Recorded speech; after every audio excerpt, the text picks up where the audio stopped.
Now we're ready to get going. It is a privilege for me to introduce our very first MDRT speaker this afternoon. An amazing story.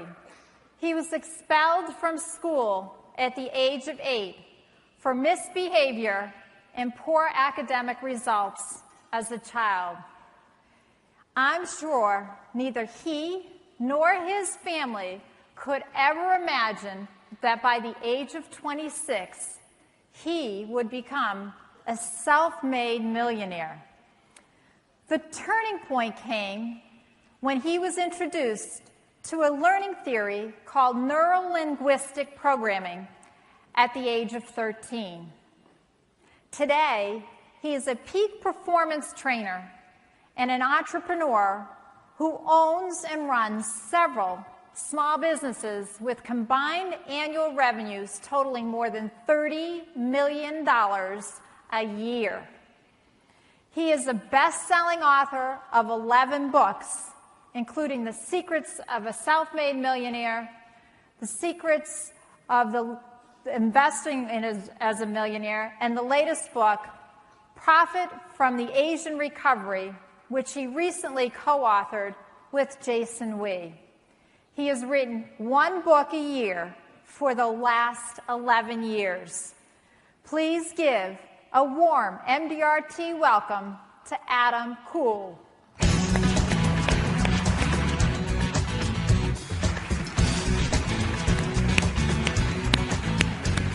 Thank you. Thank you so much. Good afternoon, everyone. How are you feeling today? Wow, fantastic. I love the energy in the room. It's great to see all of you, and really thank you so much for being here. Welcome to Singapore. Welcome to my country. My name is Adam Khoo, and it's really an honor, it's a privilege to be able to speak to all of you today. And I'm so excited to be here to share some simple ideas, tools and strategies on how do we bring out the best in ourselves consistently. How do we achieve the success that we want in our life? And before I start, I've just got a simple request, that to get the most value out of the time we spend here, that we totally immerse ourselves and really have fun and participate. So as I start speaking, there'll be times when I'm going to ask questions. So when I ask questions, I need to raise your hands and give me your response. Is that okay, everyone? Thank you so much. So before I start, turn to the person on your left and the person on your right. Tell the person, the ideas today can change your life. Go ahead, come on.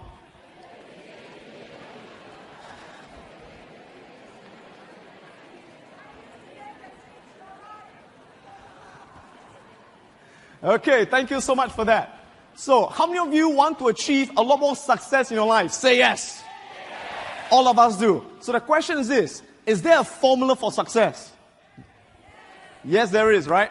So, there's a formula for success. And if you look at people who are the best in their field, the best salespeople, the best entrepreneurs, the best politicians, now you may say, hey, what makes a good politician is different from what makes a good salesperson. It's a different set of skills.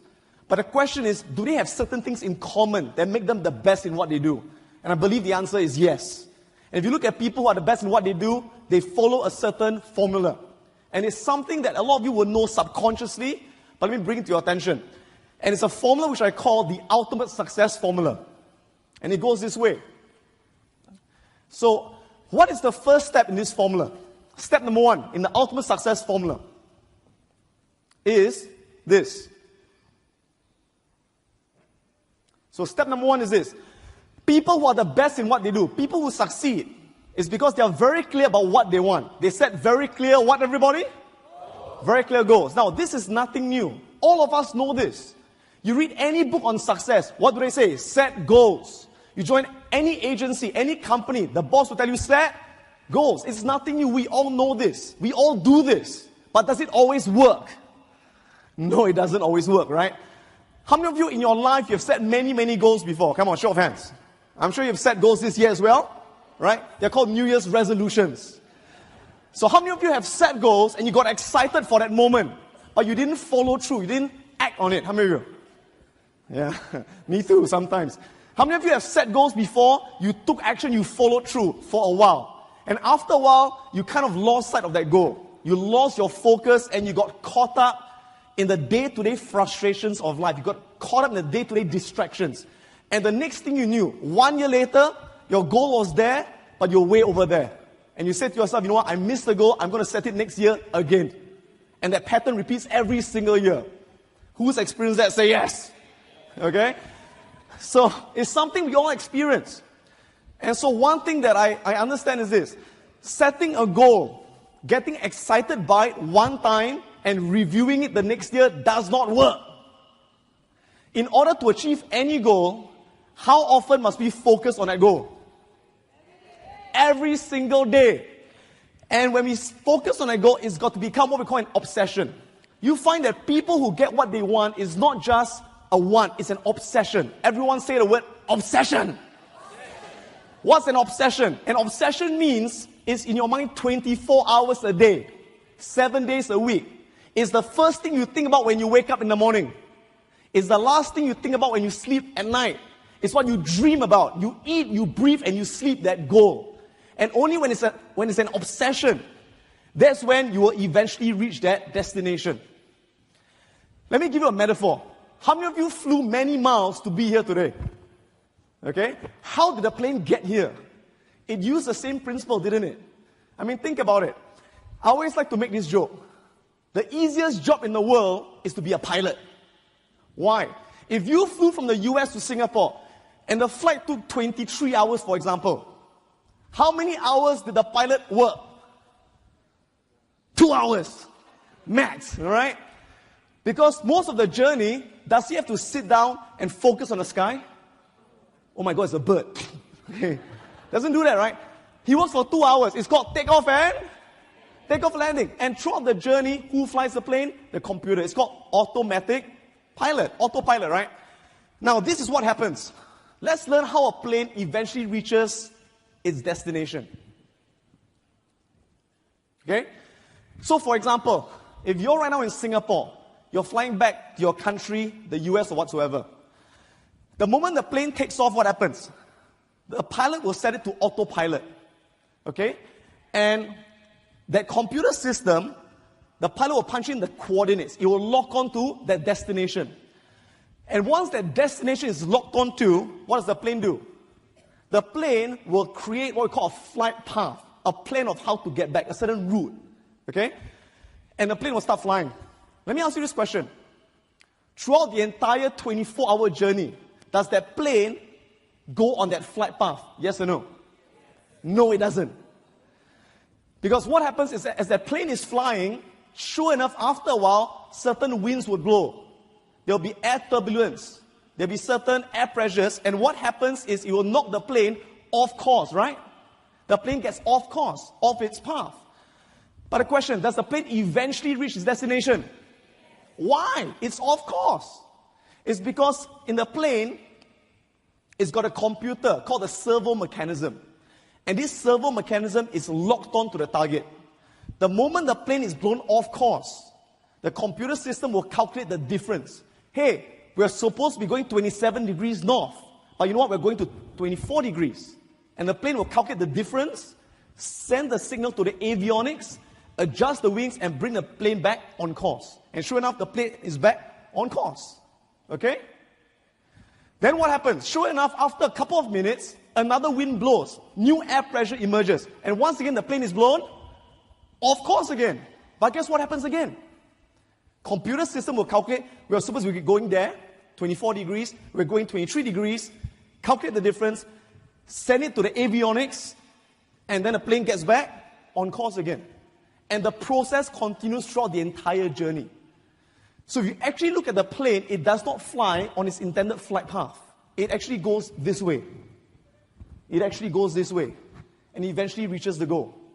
Now, doesn't the same thing happen in life? Right? So you find that in life, when we set a goal, we tend to follow up with what we call a plan, right? We make so many calls a day. We want to hit a certain conversion rate. Make so many appointments a day. Yes? But how many of you realize that in life, in business, 70% of the plans we set never go according to plan? Because the customer doesn't turn up. Okay? Or you get a list of people to call, guess what? You don't hit certain targets. It happens. Right? Does that mean we can't achieve our target? No, we still can if we're like that plane. if every single day we are locked on to our eventual destination, which could be a COT or TOT or MDRT, whatever is your target, right? And every single day, as you're focused on a goal, you ask yourself, am I going in that exact direction? Am I going at 24 degrees north? Or what I'm doing today is bringing me 23 degrees east? Am I making enough calls to hit that target 1 year from now? Am I seeing enough people? And every single day we have to make those slight what? Adjustments, right? To increase the number of calls, to change the people we are targeting, to change our presentation. And we keep readjusting. Eventually, 1 year later, will we hit the destination? Yes or no? Hopefully, okay? More likely we'll hit the destination. But what do most people do in life? Okay, most people in life, what happens is this. Can we go back to the slides, please? Most people, what happens is they set a goal at the beginning of the year. Again, it's called the New Year's resolution. They get all excited by it, right? And when's the next time they look at it? 1 year later. And it's not being achieved. Why? Because imagine the plane sets off. The computer looks at the target once. And throughout the entire journey, the computer is not locked onto the target. And it gets blown all over the place. And the next thing we know, okay, 1 year later, we are way off course. Instead of being in the United States, we end up in another country, like Australia or Africa, for example. Okay, so we got to be focused. Now, focus is not good enough. Besides that, to achieve the goals we set, we got to be committed. Okay? So let me ask you this question. How many of you want to achieve the goals you have set this year? Show of hands. Okay, great. Let me follow up with the second question. How many of you are committed to achieve the goals you set this year? Still so many hands? Really? My God, I'm impressed, okay? But I'm sure you agree with me that something is what we realize is this. I discovered wherever I go in life, whoever I coach or I train, you know what? Only 10% of people in any industry are committed to be the best. Only 10% of people in any industry are committed to achieve their goals. Only 10%. Now, is this good or bad? Okay, who says it's good? Who says it's bad? Who doesn't care? Now, if you ask me, I say it's good. Why? Because if only 10% are committed to succeed, then it's easier for you to succeed. Because you got less competition, right? But if every single person was committed to succeed, you wouldn't stand a chance. If everyone was committed to be the best in the industry, this room would be filled with 500,000 people. But you know what? We only have got about 5,000 plus. Why? Because you are the committed ones. Give yourself a hand, come on. Okay? Only 10% are committed to succeed. So people ask me the question, Adam, are you saying the rest do not want to succeed? Are you saying 90% of people do not want to succeed? I'm not saying that. Everybody wants to succeed, right? But here's the difference. The difference is 90% of people in life, they want to succeed. They hope to succeed. They wish they could succeed. They prefer to succeed. They think it would be nice to succeed. They would like to succeed, but they are not committed to succeed. So question, is there a big difference between being committed and hoping and wishing and wanting? Yes or no? You bet. So what's the difference? It's just a word, right? If you think about it, the difference is this. When we are committed to a goal, again, it's not a wish, it's not a hope, it's not a want. It becomes a must. That's right. Everyone please say the word, say must. It becomes an absolute must. When something is a must in your mind, do you operate from a very different frame of mind? Absolutely. When something is a must to us, it becomes priority number one. Again, it becomes an obsession. When something becomes a must to us, here's the key word. We are willing to do whatever it takes. If it means I have to wake up at 7 a.m. every morning, I'll wake up at 7 a.m. every morning. If it means I'm going to work 16-hour days, I'll work 16-hour days. If it means I'm going to make 100 calls a day, I'll make 100 calls a day. If it means I have to read 200 sales books, I'll read 200 sales books. If it means I've got to invest my own money to attend courses and seminars, I'll do that. How many of you agree that in life, if you're willing to do whatever it takes, you'll find a way. And how do you agree that if you don't find a way, you will make a way? Alright? That's the power of the human spirit. So let me ask you a question. If I were to go to a loved one that you have, your daughter, your son, your wife, your husband, and I want to point a gun at your loved one, and I say, if you don't make, okay, $1 million in 3 years, this child that you love will die. How many of you think you'll make that $1 million in 3 years? Right? So the question is not about capability. We are all capable of doing it. The question is it a must? And when something is a must, we do whatever it takes. As long as it is legal, ethical, and moral. Of course, within those boundaries. But you know what? Only 10% of people are like that. They're committed. But you find that 90% of people, question, these people, the 90%, do they take action on their goals? Yes or no? Yes, they do. A bit. Okay?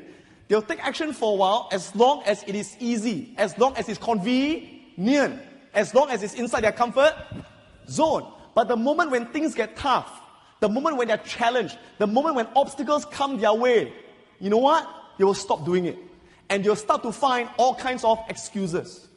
And they say, you know, I've got no time to do it. I've got no money to do it. I don't have the skill to do it. I'm too young, I'm too old. Let me ask you something. How many of you have set goals before in your life that many of these goals you kept putting off again and again, year after year? Like you said, I want to write a book, for example. Or I want to find the pursuit of my dreams. I want to start a business. But you kept putting it off and it never got done. How many of you have got things like this in your life? Show of hands. Okay? But at the same time, how many of you have got goals you have set that you did get done? So what was the difference? What was the difference? Why did you do some of them and not the rest? It's because the goals which you eventually did is because one day it became a must. And the reason why most people don't succeed is because success is rarely a must. It's always a must to survive. That's why most people survive. But success is always something nice to have, true? But we've got to make success a must if we want to succeed. So the question is this: how do we make success a must? And here's what I discovered. The key is to put yourself on the line. Let's repeat that. Put yourself on the line. And so what does that mean? Putting yourself on the line means you put yourself in a situation where you have to do it. You got no choice. See, human beings are very funny people.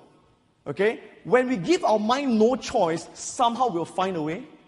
But when a mind has a choice, the human mind tends to take the easy way out.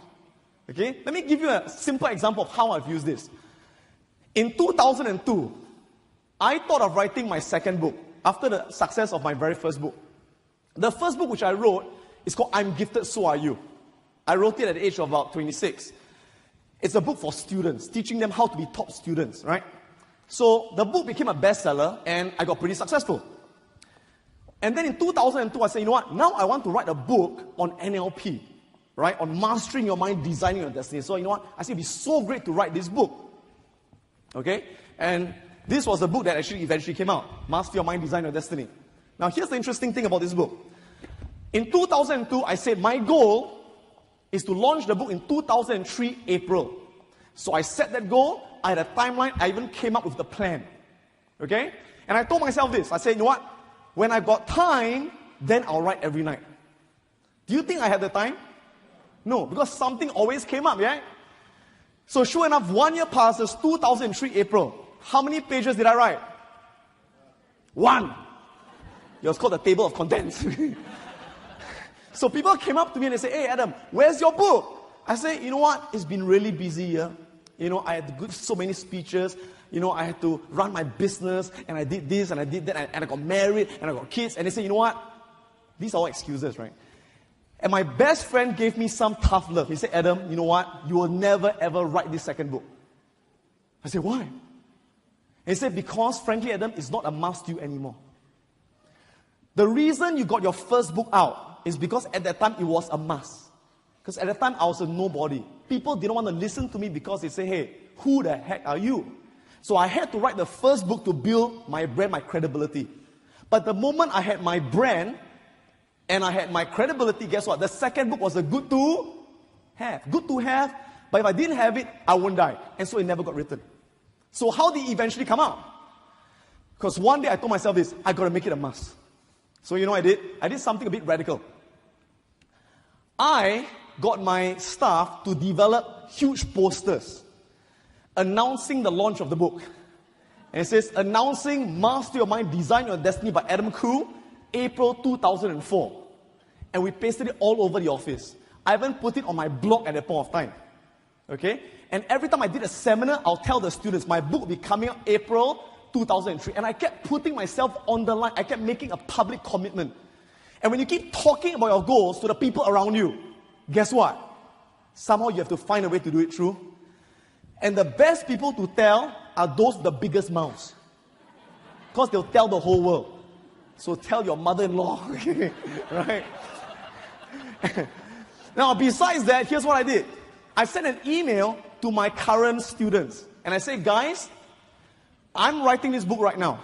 And if you pre-order, I'll give you a 50% discount when it comes out 8 months from now. And guess what? I got 200 orders. I collected the money. Do you think I had to write the book? Yes. Okay. And that's how the book came out, right? So that's how you put yourself on the line. And I've used this simple technique to help people to really do something very simple, which is to take action. I had a lady who came to my program, which is an NLP program I run, called the Patterns of Excellence. And she said, Adam, for years I've been trying to lose weight. I've been trying, but, I don't have the discipline. And I asked her a question, is it a must? She says, yes. I said, are you sure? She said, yes. I said, are you willing to do whatever it takes? Okay. So I tell you what, here's what we're going to do. I want you to take a picture of your ideal body, right, from the internet. Okay, and then I want you to do a digital imaging to put your head on that body and email it to all your friends. She says, you must be kidding. I said, I'm serious. Okay, and she was a bit reluctant. I said, hey, is it a must or not? Okay, and the second thing I said is this, go to the California Fitness Center, sign up for a 6-month membership, pay now. She says, but what if I don't go? I said, you lose your money, right? So there's a pain, there's a commitment there. I said, the third thing you should do is this, go into your wardrobe, keep 5 dresses.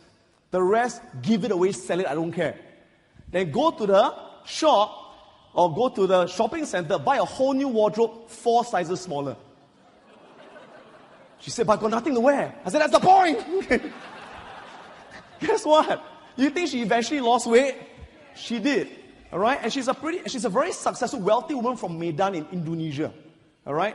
And she was so happy because she showed me a recent photo. She lost 30 kilograms. Okay? That's the power of making something a must. Isn't that true? Okay? So, let's move on to that. Okay, the next one. Let's go on to the next one. Now, the next thing is this. That once we know what we want, people who succeed, once they know what they want, they know what strategy to use. Let's all say this together. All say strategy. So people who are the best in their field, it's not because they're more intelligent, necessarily. It's not because they are luckier people, but they use superior strategies. It's as simple as that. You know what's the best thing? Whatever goal you set, are there people who have already achieved the goal you want? Yes or no? Right? And what we need to do is we need to model their strategy. How do they do what they do? And I believe every strategy can be modeled. From being a great speaker, to being a great investor, to being a great salesperson, to being a great manager. How many of you know people, for example, who are able to achieve a very high closing or conversion rate, for example? Right? Like most people, they got to see 4 to close 1, or 5 to close 1. 20 to 25% conversion rate. But are there people out there who consistently get a 30, 40% conversion rate, even 50%? Yes or no? How do they do what they do? It's because of the way they communicate. Now, you and me, you are financial professionals, I'm a speaker. But you know what? We've got the same tool, the tool of communication. And it's the way we communicate that gets us the results we want. So if we want to achieve the kind of high conversion rate, we have to model how the best people communicate. Model their communication strategy. So what is there to model? Let's take a quick look, right? Now, again, this is not anything new, but I like to emphasize how we can really use it. So, how do we model a person's communication strategy? First, we've got to understand people communicate in 3 ways. The first way we communicate is through the words we use. So let's say this together. All say words. Great, okay? But we know it's not just the words that come off our mouth. It's not just the verbal language. But it's also the way we say it that makes a difference. It is what we call the tonality. Everyone say tonality. Thank you, right? And it's not just the words. The tonality is also the... You guys know, come on. You don't? I'm sure you know. Body language, right? Body language. Our gestures, the way we stand, and so on and so forth. So all these 3 things impact our customer, impact our colleagues, impact our staff. Which one creates the greatest impact on the person we're communicating to? Who says words? Who says tonality? Who says body language? See, we are all natural psychologists, aren't we? Okay? Words account for 7% of our communication. I'm not saying that words are not important. Words are really important. Okay? Like, obviously, if I were to talk rubbish, you're going to walk away, right? Is it possible that certain words we say can excite people? Is it possible certain words we say can bring tears to people's eyes? Is it possible that certain words we say can put people off? You bet, because words have power. Words affect people's thoughts and people's emotions. And you find that the best communicators use powerful words. And later I'll spend a bit of time talking about the power of words, how words actually shift a person's energy level. I mean, think about it simply. If I were to say to a customer, you know what, I'm really excited to share with you this policy because it's got amazing benefits that I think have got really fantastic returns, and I'm sure you're going to love it. Does it make a difference compared to, you know what, I'm going to show you a policy and it's got okay returns and good benefits? Is there a difference, yes or no? Yeah, so be aware of the words you're using. Look at Obama, for example. What makes him such a charismatic speaker is the choice of words they use. Words have power, all right? Now, it's not just the words, obviously. It is also the tonality, making up 38%. You can say the best words. You can follow the best script.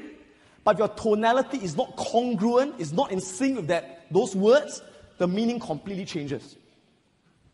How many of you notice that the way I speak creates a bit more energy in the room? I hope so. Okay. But here's the thing. When I speak this way, it doesn't just give you more energy. It also gives me more energy. Right? Imagine if I came up just now and I used a different tonality. Imagine if I came out and said, "Good afternoon, everyone. Welcome to Singapore. And I'm very excited to share with you about how you can bring out the best in yourself and achieve your goals. You can do it." How many of you will die? Say, get him off the stage. Right? Yeah? But we laugh. We laugh. But ask yourself this question. Every single day when you are talking to your children, when you are talking to your customer, when you are talking to your staff, the tonality you use, does it evoke emotions in them? Does it excite them? Does it inspire them? Does it bring a tear to their eye sometimes? We've got to be aware of that. Make sense? Yeah? So tonality makes a big difference. So again, obviously, if I were to say to someone, you know, I'm excited to see you, compared to, yeah, I'm so excited to see you. Right? Makes a big difference, yeah? Now, obviously, we don't always want to be excited all the time. Here's the thing. Question. You guys have been selling for many, many years. Do people buy from logic or from emotions? Who agrees emotions? That's right. People always buy from emotions and they justify with logic. And you find that it's through our tonality that we convey the emotions. And the best salespeople in the world, the best politicians know how to evoke emotions. People buy when they feel inspired, when they feel love, when they feel a sense of responsibility to their loved ones, when they feel that thing called fear.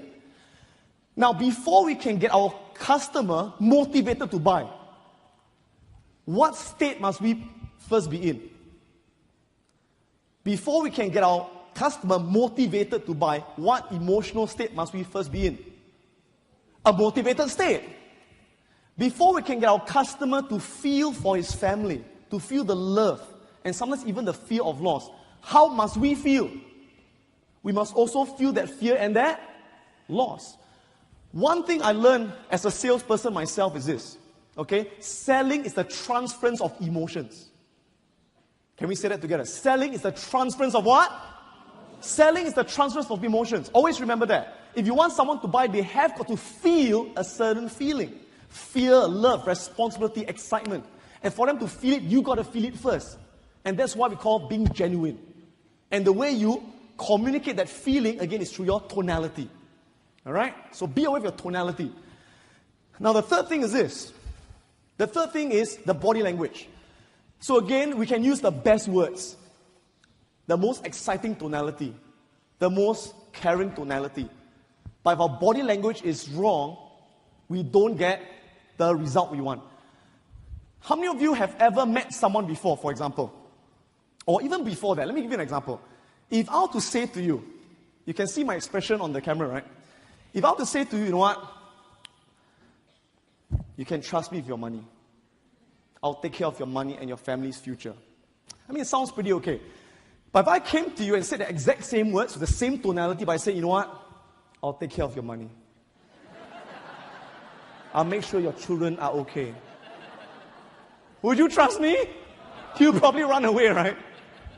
Now, I know I'm exaggerating it. I'm exaggerating greatly.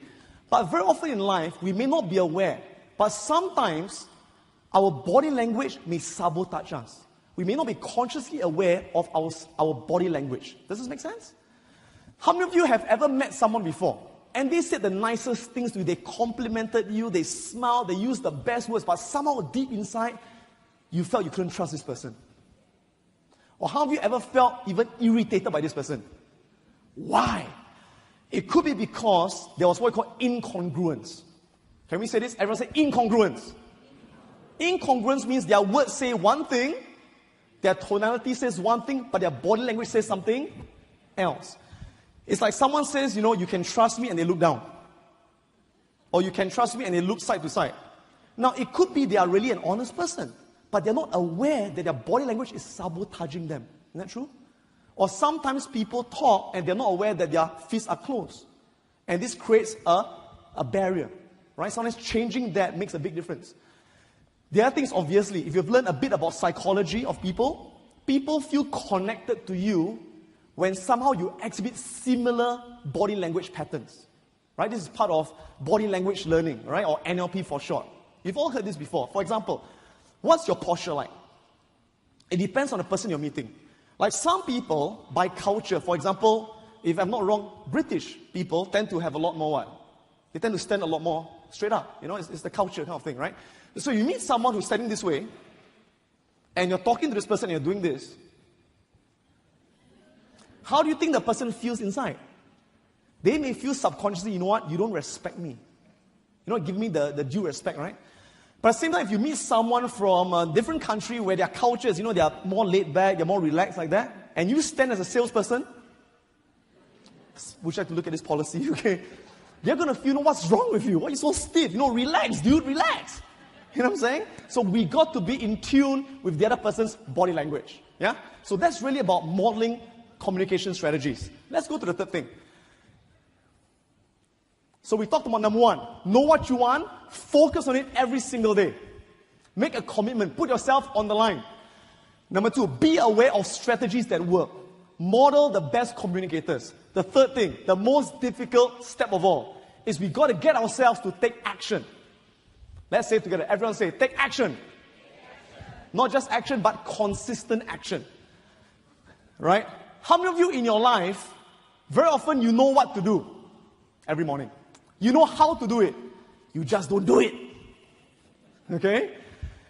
How many of you sometimes you want to take action, but you feel something stops you inside? So often what stops us? Laziness, for example, right? We feel lazy. We feel lethargic. We feel fear. We feel doubt. Or we feel a sense of procrastination. At the same time, how many of you have got certain days when you woke up and you felt excited, you felt enthusiastic, and on those days you took action? But it happens like once a year, right? So think about it. Laziness, fear, doubt. This stops us from taking action. At the same time, motivation, enthusiasm, excitement, passion. This gets us to take action. True? These are the controlling forces of our behavior. Now think about this. What are all these things? What is fear? What is motivation? What is procrastination? What are all these things collectively known as? What are all these things known as? That's right, they are emotions. Is fear an emotion? Yes or no? Is excitement an emotion? All these are emotions. And the same thing applies. As human beings ourselves, what we do every day, the decisions we make, the behaviors we exhibit, is it based on logic or based on emotions? Emotions. A lot of times, logically, we say, I know I should make those calls now. But we don't. Why? Because we don't feel like doing it. Or sometimes, logically, we say, you know what? I know I should stop smoking. Logically, I should stop watching TV. But we still do. Why? Because it feels good. So you got to understand, if you want to control your life, you got to control your emotional states, your emotions. Let me ask you a question. Do winners feel lazy sometimes? Yes or no? You bet. All of us feel lazy. And it's okay to feel lazy. And I tell you something. This morning when I woke up, I felt lazy. But you know what's the difference? When winners feel lazy, what do? They'll change their state. They'll motivate themselves to take action till they get the momentum going. Losers, when they feel lazy, they allow the laziness to stop them, to paralyze them. Do winners have fear? Yes or no? You bet. And I can bet you many of you here in the top of the table, corner of the table, you still have some fear making phone calls. Am I right to say that? Yeah. Do you think I've got fear before I come on stage? I speak every single day. I still have got fear. So it's okay to be afraid. The day you're not afraid, it means you're dead. Or you don't care. Isn't that true? It's okay to be afraid. It's okay to feel lazy. But again, when winners feel fear, what do? They change their state. They get out of their state. They change their physiology. They change their focus. And they go do it. Till it does not become scary anymore. When losers feel fear, you know what they do? They run away. Or they let the fear paralyze them. Does this make sense? So we say winners control their emotions. Losers allow their emotions to control them. So be aware, it's okay to feel lazy. Just change your state. I can bet you something. After these 3 days of being here in MDRT experience, are you going to feel really motivated after these 3 days? Yes or no? Yes, you will. Let me ask you a question. Next question. Does motivation last? Yes, it does. For 3 days. Motivation doesn't last. We should know that. You read a book, you get motivated for a few days. You attend a seminar, you get motivated for a few days. Here's the thing. Motivation is like bathing. Can you bathe once and be clean for the rest of your life? Can you exercise once and say, I'm healthy the rest of my life? How often do you have to bathe? Every single day. Why? Because the world out there is very dirty. We get dirt and grime and we got to bathe every single day. The same thing happens spiritually and emotionally. To be successful, you don't motivate yourself once a year at MDRT or at some other conference. You have to motivate yourself every single day through going through certain rituals, reading your goals, for example. All right, and when you motivate yourself every single day, you get what we call momentum. All right, so let's move on to the next one. So here's the thing. When you take action, do you always get results? Who says yes? Who says no? Who doesn't know? Okay. My philosophy, when you take action, you always get results. Every phone call you get gets a result. Every person you see gets a result. Every book you read gets a result.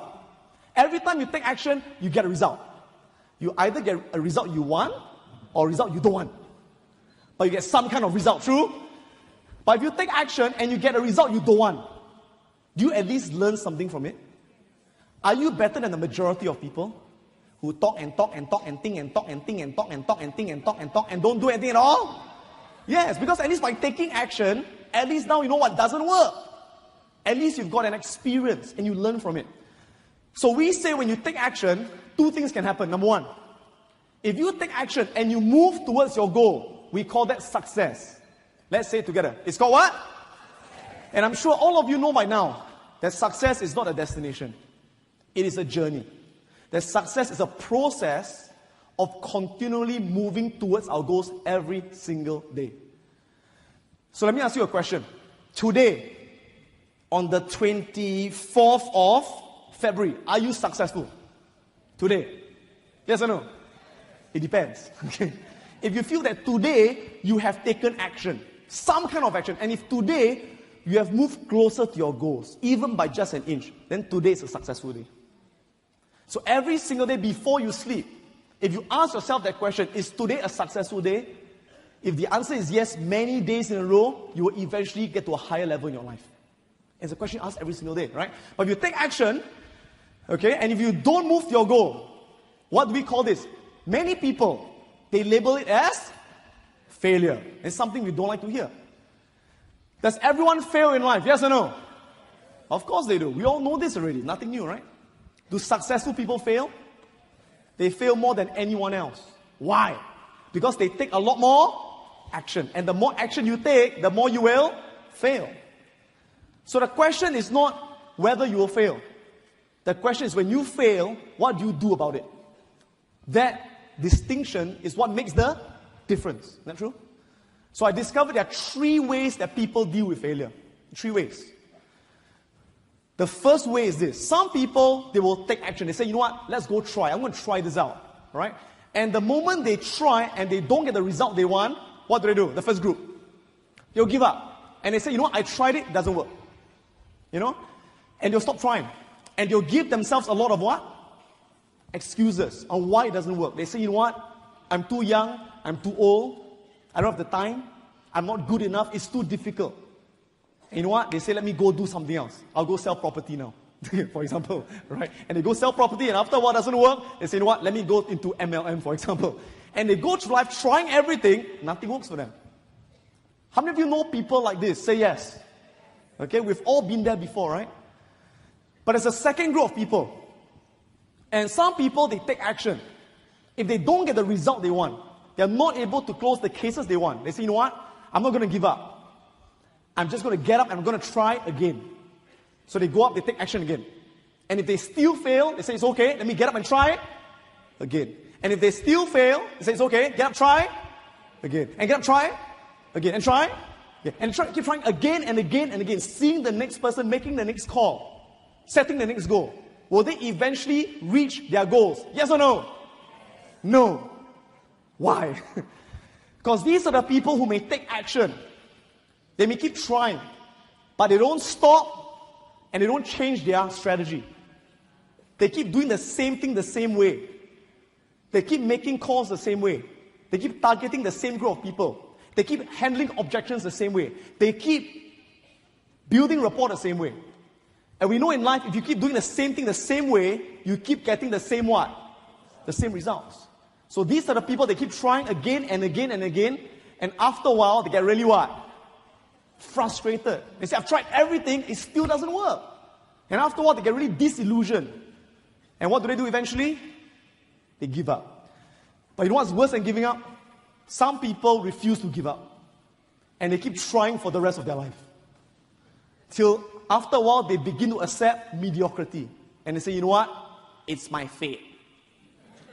That's all I can do in life, true? There are people like that. And we say the third group of people, the third group, the winners, are the people who take action. And when they don't get the result they want, they don't see it as failure. They don't see it as failure. Everyone say, no failure. They say, when I don't get a result, I didn't fail, I got a feedback. And the feedback is not that I can't do it. It's not that it's too difficult. The feedback is simply that my strategy is not working. And they have the ability to take that feedback and go back and change their strategy. And if they change their strategy, if they still don't get the result they want, what do?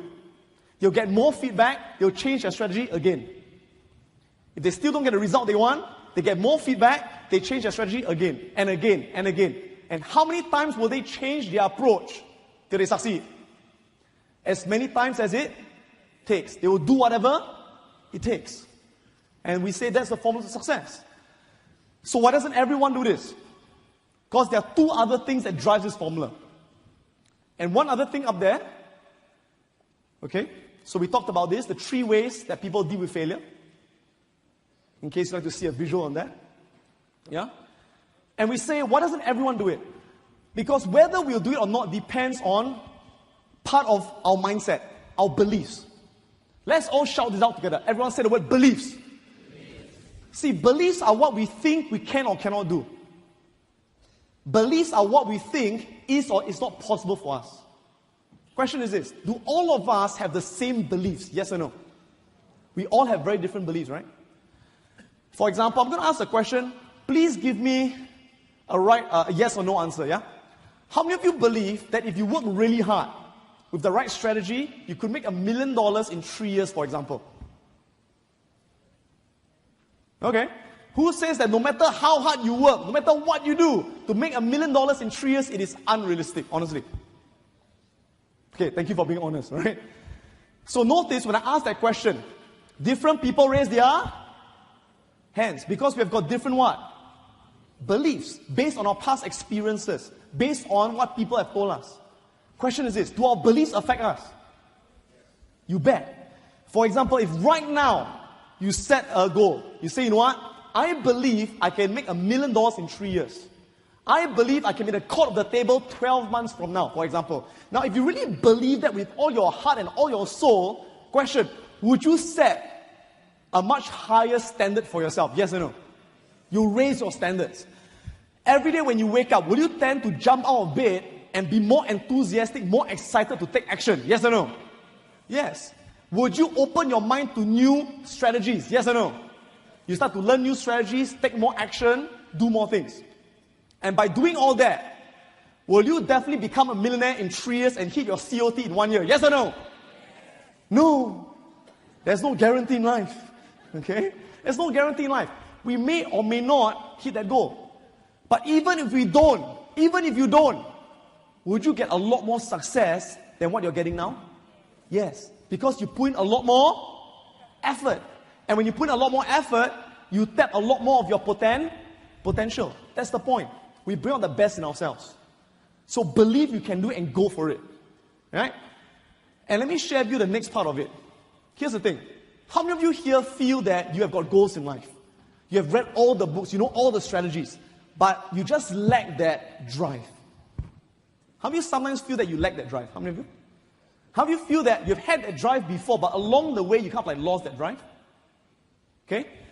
Let me ask you this question. Do goals drive us? Yes or no? Who says yes? Who says not necessarily? Here's one thing I discovered. Goals do not drive us. Goals do not motivate us. We think they do, they don't. See, goals only give us a direction of where we want to go, of what we need to do. Goals only give us a target to hit, but the goal itself doesn't get us there. So if the goal doesn't get us there, what does? So let me use a metaphor. Okay, let me use a metaphor on this. Right? I'm going to skip this part because of the time, but it's okay. Let me use a metaphor on this. Let's imagine you are a rocket ship. Okay, you're a rocket ship. And you set a goal. Your goal is to reach the moon. So by setting that goal, you now have a what? Direction. You know where to move towards. You know the trajectory. You have got a benchmark. But does that goal itself get your rocket there? No, it doesn't. What gets your rocket there is the what? The fuel, the fire, right? The propulsion that will propel your rocket against gravity in order to hit that goal. Is that true? So here's the thing. In human terms, what is that fuel? What is that fire that pushes us to that goal? Desire. What else? Passion. What else? Sorry?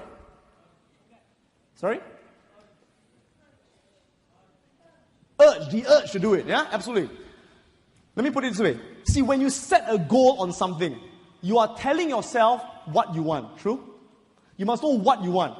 Besides the what, you also have to have the how, the mechanics, the method, the strategies. And in these 3 days, you're going to get a lot of it. But you know what? There's a third thing. And the third thing is the most important thing, which is what we call the why. So, which is more important, the how or the why? Who says the how? Who says the why? Really good. Why? Why the why? Okay. How many of you agree that when you have a strong enough why, when you have a strong enough reason, you will find the how? But people can give you all the how, can give you all the methods, all the strategy, but if you don't have the why, you will never follow through. Isn't that true? You got to know what's your why. And let me end off by sharing a little experience I had. The first speaking engagement I ever had by a company was actually from AIA. And I spoke to the AIA Platinum Premier Agents when I was 24 years old. That was about 13 years ago, right? And I was in Shanghai giving this speech. And these people were really the best of the best in that company at that point of time. And I had a chance to meet some of the really top people, right? COT, and some of them were the TOT at that time. So I was curious what made them the best in the business. I mean, some of them were women, some of them were men. Some of them had degrees, some of them had high school diplomas. So I said, what was the thing they had in common? So I interviewed the first person, who was a lady. And I asked her, I said, what drives you? What motivates you to make those calls every day? To handle those objections and never give up? And she says, Adam, you know what drives me? My son. I say, why? She says, Adam, every day when I wake up and I look at my son, I tell myself this: I have to really work so hard to give him the very best in life. To give him all the opportunities that I never had before as a child. And I say, I say, why do you feel this way? She says, Adam, I'm a single parent. My husband left me 3 years ago. And because he has got no father, I've got to be both his father and his mother at the same time. And I want to make sure he does not lose out to his other friends. And that's why I work so hard to give him a much better life. And she said, Adam, every time people reject me, they slam the door in my face. I think of my son and what I must do for him as a mother. That makes me take the next step. I say, wow. So in other words, this woman, what do you think was her why? The son is a person, but the why are the emotional values. Would you say in a sense it was love? Would you say it was a sense of responsibility? To a certain extent, right? Then I interviewed the second advisor, equally as successful. This was a man. So I asked him, I said, sir, you're also in a COT. What drives you? Is it your son? He said, I'm not married. I said, what drives you, right? And he said, Adam, you know what drives me? What drives me is the excitement knowing that at the end of the year, my face will come out in the newspaper. And my face will be the biggest among all the faces. When I think about it, I get so excited, Adam. And at the end of the year, during the annual awards dinner, I walk on stage. And everyone is cheering for me. And I receive the award. Ooh, that feels so good. And on my name card, I can put all the logos and all the awards there. And he said, every time I don't feel like working, when people reject me, I think about the face in the newspaper, I get excited. And I go for it. So this guy got the same goal. He's got the same what? Different why. So his why was what? Recognition, significance. Now, there's no right or wrong, but you got to know what is your why. Because what drives someone may not drive you. What is your why? Okay, here's the last story very quickly. I interviewed the third agent, another lady. So I asked her the same question. What drives you? Is it your family? She says, I'm not married as well. And I say, is it the recognition, the awards? She says, I don't care about the awards. I don't put it on my name card. And I say, what drives you?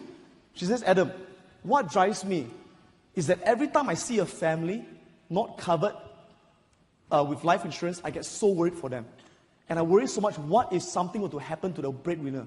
They will be in so much trouble, right? And that fear drives me to go out there and to talk to them, to really educate them. And she said, even when they brush me aside and they say, no, I persist and persist and persist until I close them. And the moment I close them, Adam, I feel I'm like Mother Teresa. I've made a difference in this world.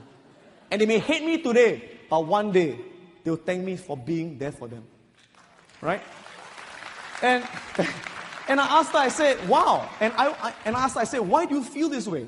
Now, why do three people have such different values? It's because of our background, right? So I asked her, I said, why do you feel this way?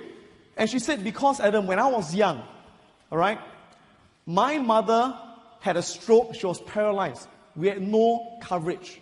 My father, who was a sole breadwinner, blue-collar worker, had to spend his life savings taking care of my mother. And later on, her father died with no life insurance, leaving behind his paralyzed wife her and her brother. And luckily, she was taken in by her auntie, who was her mother's sister, right? And it was her uncle that took care of his own family and their family. But you know what? Tragically and ironically, the uncle also died without life insurance. And she said, we were so poor, I had to put my way through school, primary school, selling peanuts. And I said, is that why you joined life insurance? She said, no, I became a nurse. For 4 years, she was a nurse in a private hospital in Singapore. And she said, as a nurse, I saw people who were turned away. And they were told, I'm sorry, we can't help you because you're not covered, you don't have the money to pay. And when I saw that, I cried every night. Because I said, it's so unfair. Because everyone deserves to be helped medically. And that is why I became an insurance agent. Okay? And when she told me that story, I tell you, I felt so emotional that I said, where do I sign? Okay? I want to buy something from you right now, right? But the point is this, find your why. In these 3 days, you'll find a lot of hows, you'll set a lot of goals, but ultimately, before you leave these 3 days, be clear on your why. Thank you very much. Have a wonderful time. Enjoy your experience. Thank you.